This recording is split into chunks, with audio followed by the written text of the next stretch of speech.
Et avec nous sur ce plateau pour parler plus en détail de cette présidentielle ivoirienne qui se tient, je le rappelle, demain 31 octobre, nous sommes avec Noah Bazir. Bonjour Noah. Bonjour Laetitia. Alors Noah, à l'heure actuelle, qu'en est-il en Côte d'Ivoire? Eh bien oui, l'heure est au vote en Côte d'Ivoire. Ce sont plus de 7,5 millions d'Ivoiriens qui sont appelés aux urnes ce samedi 31 octobre pour élire leur nouveau président. Le scrutin se joue entre 4 candidats, l'ex-président Henri Konan Bédié, l'ancien Premier ministre Pascal Afine Guessa, Kouadio Konan Bertin et enfin Alassane Ouattara. Le vainqueur de ces élections aura la lourde tâche de gagner à nouveau la confiance du peuple.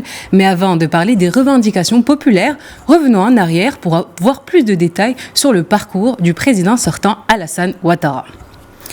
Nous sommes le 6 mai 2011. Alassane Ouattara, ancien haut dirigeant du Fonds monétaire international, est élu président pour la première fois. En 2016, même scénario, il remporte la majorité des voix et est élu pour un deuxième quinquennat. Mars 2020, Ouattara donne le flambeau à son premier ministre Amadou Gon Coulibaly comme successeur et promet de céder sa place à la jeune génération. Mais coup de tonnerre, en juillet, celui qu'il avait désigné décède d'une crise cardiaque et Ouattara doit revoir ses plans.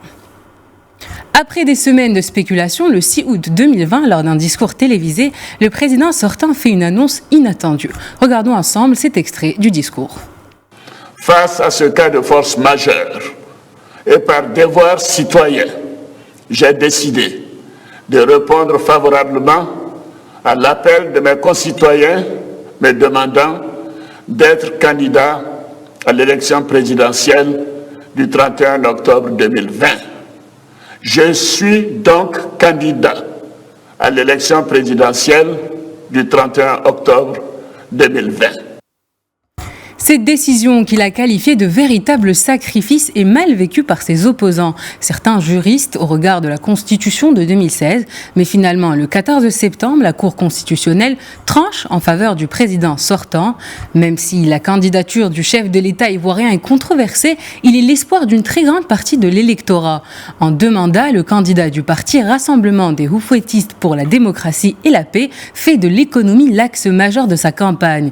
Bien que le taux de pauvreté reste à 46,3%, le PIB du pays a augmenté de 8% par an. C'est aussi sous ces 2 mandatures que le gouvernement a introduit la couverture santé universelle, construit de nouvelles routes et massivement élargi l'accès à l'électricité.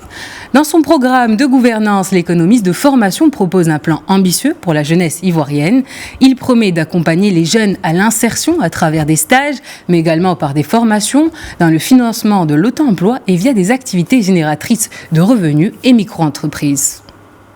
Le candidat du RHDP s'engage à accroître la dotation du Fonds d'appui à l'insertion des jeunes et pour cela, il envisage de développer dans les 31 régions du pays des centres et des programmes départementaux de mise à niveau de rattrapage scolaire et d'alphabétisation des adultes.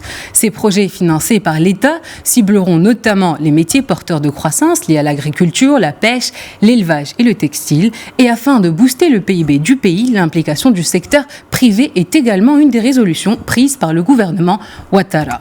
De son côté, pour renforcer la crédibilité du scrutin, la CEI a prévu de publier le détail de chaque bureau de vote.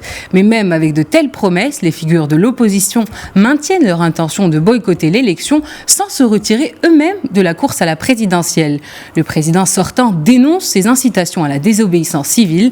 Alassane Ouattara accuse les membres de l'opposition d'envoyer des jeunes manifestants à la mort et promet de poursuivre les acteurs et les commanditaires de telles actions. Voilà ce qu'on peut dire pour l'heure de ce dossier sur la présidentielle ivoirienne. Merci Noah et bon après-midi. Merci Laetitia.